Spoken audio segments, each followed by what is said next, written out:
Doctor Yunus সরকারের সময় আমরা দেখেছি যে যতগুলো তাদের ডিসিশন ব্যর্থ হয়েছে বা ফলাফল প্রত্যাশিত হয়নি যে বিষয়গুলোতে তার পেছনে মোটা দাগে আমলাতন্ত্রকে আসলে দায়ী করা হয়।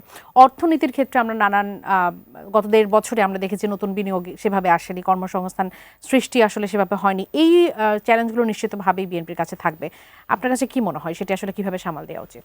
৯১ সালে এরশাদ সাহেবের সময় যারা ছিলেন আমলা তাদেরকে নিয়েই কিন্তু ভোট হয়েছিল, কিন্তু সেই সময় কিন্তু কোনো উপদেষ্টা বলেনি যে কেন প্লেনটা একটা স্কুলে কি হলো ক্র্যাশ করলো, এটা আসলে সচিবালয়ে ক্র্যাশ করার কথা।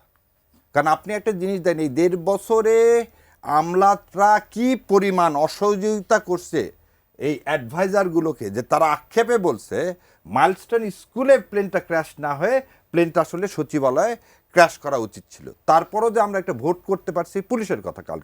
কালকে সকালবেলা আমি আগের দিন রাতের বেলা গেছি নওগাঁ সকালে ভোট দিছি, দিয়ে আমি গেলাম বগুড়ার পর গেলাম সিরাজগঞ্জের পর পাবনার পর টাঙ্গাইল, তারপর ঢাকা 15 আসন। এতগুলো জায়গায় আমি কিন্তু ভিজিট করছি, একটা জায়গায় দেখিনি আমি পুলিশকে কি করতে সক্রিয় ভূমিকা। দূরের কথা, আপনি এদের গাজীপুর চৌরাস্তায় সমস্ত রিক্সারা মাঝখানে বসে থেকে তারা তাস খেলতেছে, আর পাশে হচ্ছে পুলিশ দ্বারা আছে মেন রোডের উপরে।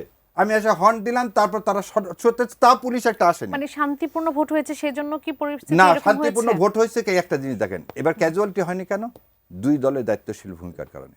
পুলিশের কিন্তু কোনো রকম কোনো আপনি ক্রেডিবিল দেন না, কারণ আপনি একটা জিনিস দেখেন সমস্ত জায়গায় কিন্তু সেনাবাহিনী দৌড় দিছে, এবং আমি অন্তঃস্থল থেকে দুইটা বাহিনীকে সবসময় আমি কি করছি, সেনা নৌ বিমান বাহিনী এবং আমার আনসাররা যে অমানবিক পরিশ্রম করছে, পুলিশ তার কোনো ক্রেডিটই পেতে পারে না। সো প্রথম জিনিসটা যেটা বললেন, বিএনপি এসে যদি এই পুলিশকে এবং এই আমলাকে, কারণ এই আমলাদের কিভাবে নিয়োগ হয়েছে, যেটা পরিবারে জামাত না বিএনপিও যদি তার কোনো দুঃসম্পর্কে মামাতো খালাতো থাকে তাও সে পাশ করেনি।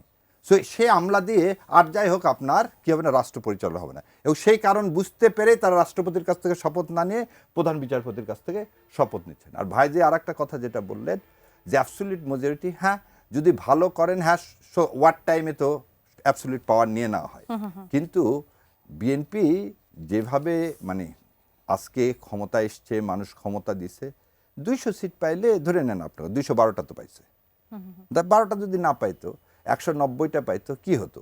2/3 জন্য ভাইজিরা বললো যে জুলাই সনদ তো অলরেডি পাস হয়ে গেছে, সিস্টেম আছে যে চাইলে এই কটা পাওয়া যায়, না চাইলে কটা, এটা তো জনগণের উপর। না জনগণের উপরই পাওয়া যায়। আমি বললাম কেন, এই কারণে এইখানে হচ্ছে এই বিতর্কে যেতে চাই না।